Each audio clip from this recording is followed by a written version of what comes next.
नमो नमः।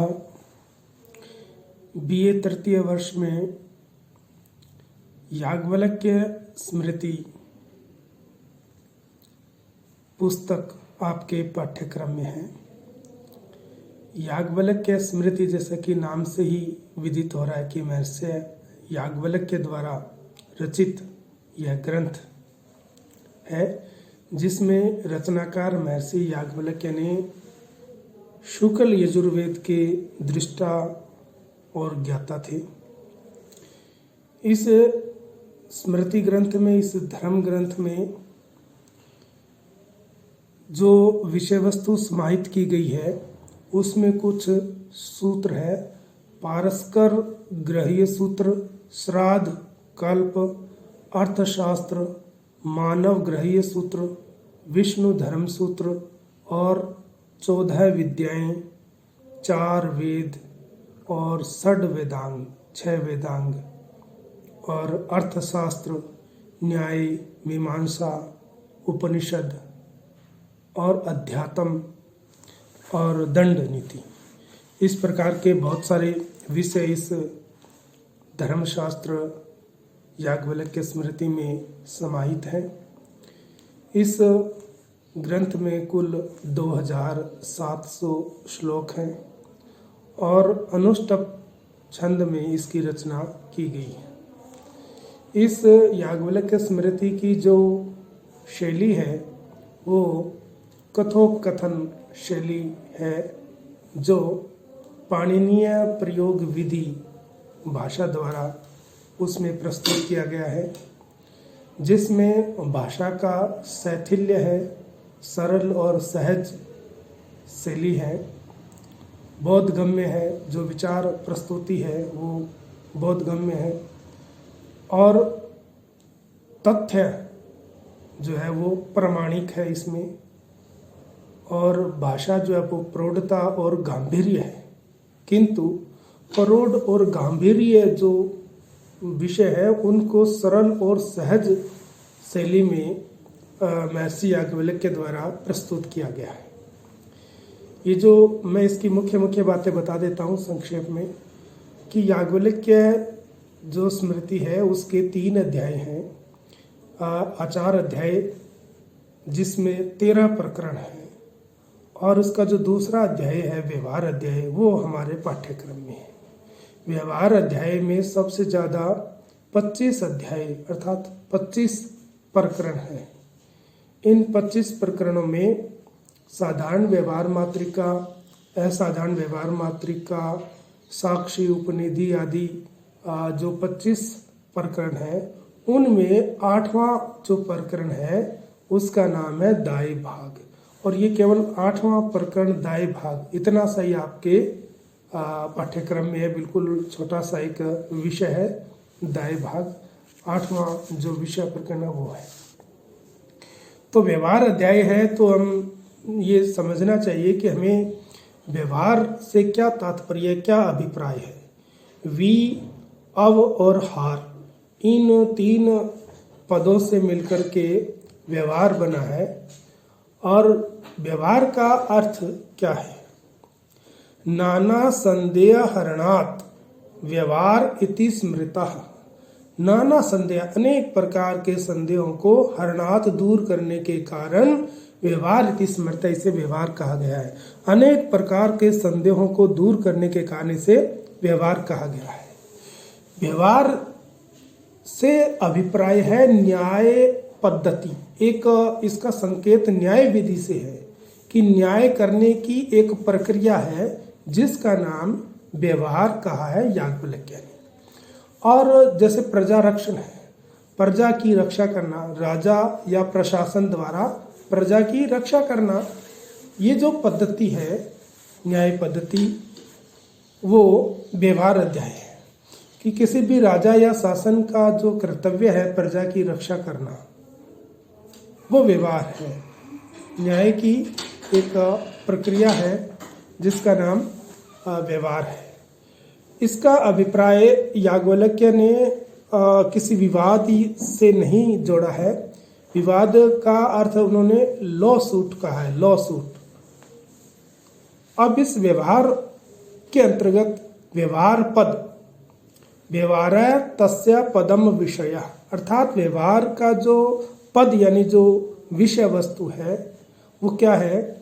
जैसे धर्मशास्त्र है, धर्मशास्त्र में आचरण का उल्लंघन करना और उल्लंघन करने पर जो पीड़ित होता है उस पीड़ित का राजा या शासन के समक्ष गुहार लगाना और न्यायाधिकारी को राजा द्वारा सूचित करना और उसको न्याय दिलाना, ये सब प्रक्रिया है वो व्यवहार पद कहलाती है। अब व्यवहार या ये जो विवाद है इसके विषयों को लेकर अनेक लोगों ने अलग अलग विषय बताए हैं। महर्षि मनु ने इसके 18 विषय बताए हैं, ऋणा दान निक्षेप आदि 18 विषय बताए हैं। याज्ञवल्क्य ने इसे 20 विषय बताया और कौटिल्य ने 16 बताए और नारद ने इसके 18 विषय बताए और बृहस्पति ने 19। इस प्रकार ये बहुत सारे सबने अलग अलग विषय बताए हैं।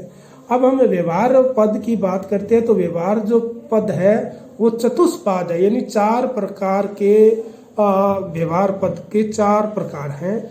और किस प्रकार से ये जो न्याय की प्रक्रिया इन 4 चरणों से होकर गुजरती है वो चतुष्पाद कहलाता है। सबसे पहला आता है भाषापाद। भाषापाद का मतलब है कि जैसा जो अर्थी है, जो प्रार्थी है, जैसा आवेदन करता है वैसा प्रतिवादी के समक्ष उसको लिखना, जैसा वो आवेदन करता है वैसा लिखना, वो हो गया भाषापाद। और उसके बाद आता उत्तरपाद। उत्तरपाद में क्या होता है कि जैसा उसने आवेदन किया वैसा उसने वादी के बाद में उसको सुनना और सुन के प्रतिवादी द्वारा उसका उत्तर आवेदक के समक्ष ही लिखना।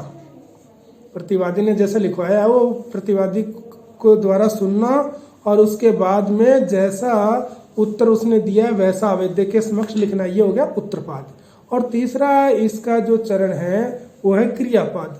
क्रियापाद में वादी द्वारा जो लगाए गए अभियोग है, जो आरोप है, उनका साधन प्रमाण या सबूत के तौर पर रखना और वो प्रमाण लिखवाना, वो हो गया क्रियापाद।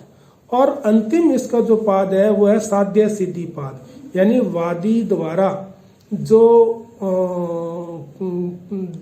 इसमें वादी द्वारा जो भी विजय प्राप्त करना या पराजित होना, ये साध्य सिद्धि पाद के अंतर्गत आता है। तो कुल मिलाकर के इसके 4 चरणों से होकर गुजरता है। अब हम बात करते हैं अपने जो पाठ्यक्रम में है वो है केवल दाय भाग, यानी व्यवहार अध्याय का 8वां प्रकरण दाय प्रकरण, इतना सा ही आपके पाठ्यक्रम में है। तो दाय भाग से क्या तात्पर्य हम संक्षेप में जानते हैं कि दाय का मतलब क्या है। कि बहुत से लोगों ने अलग अलग इसके व्याख्या की है, किंतु जो सारांश है वो मैं बता रहा हूँ। विभक्तव्यम पितृद्रव्यम दायम आहु मनीषिणः।